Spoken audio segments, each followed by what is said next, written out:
বিগত 17 বছর আমরা আমাদের মতামত প্রকাশের জায়গা ছিল রাজপথ আর ফেসবুক। এখন সাংবাদিকদের আমি দেখেছি আমরা জাতীয় আমাদের প্রোগ্রাম করেছি, সেই প্রোগ্রামে টাকা দিয়ে এসেছে নিউজ ছাপাই না। তৃতীয় পাতার এক কোনায় দিয়েছে এমন ভাবে যেটা কারো চোখে পড়ে না। নাম দিয়েছি 20 জন ভালো পোস্টের নাম কেটে দিয়েছে। আমার নাম ইখলাসুর রহমান রাসেল দিয়ে দিয়েছে মকসুদুর রহমান ইমন। মানে ব্যাপারটা এরকম ছিল।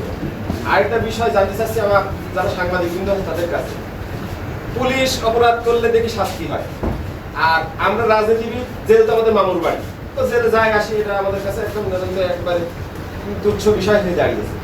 যারা সাংবাদিক পেশায় আছে ইনারা যদি ক্রাপ্টেড হয়, এরা যদি দেশের বিরোধী দেশদ্রোহী মতো কাজ করে, এদের কি কোনো শাস্তির আওতায় নেই?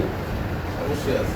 বিগত 17 বছর আমি আমার বুদ্ধি জ্ঞান হওয়ার পরে আমার পরে কয়েকটা জেনারেশন তৈরি হয়ে গেছে যারা ভোট দিতে পারেনি।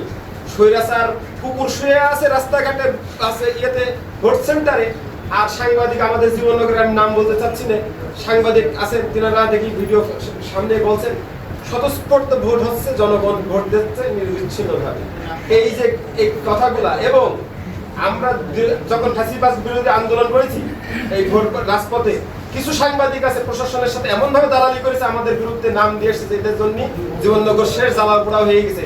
এই সমস্ত কলঙ্কিত কাজ যেসব সাংবাদিকরা করেছে তাদেরকে আপনারা এই প্রেস ক্লাবের মাধ্যমে বলতে চাই তাদেরকে কি শাস্তির আওতায় আনা যায়, এবং আপনারা এগুলো অবশ্যই যথাযথ দেখবেন এবং আমাদের একটু জানাবেন যে এগুলো কি করণীয় আছে, আমরা একটু জানতে চাই।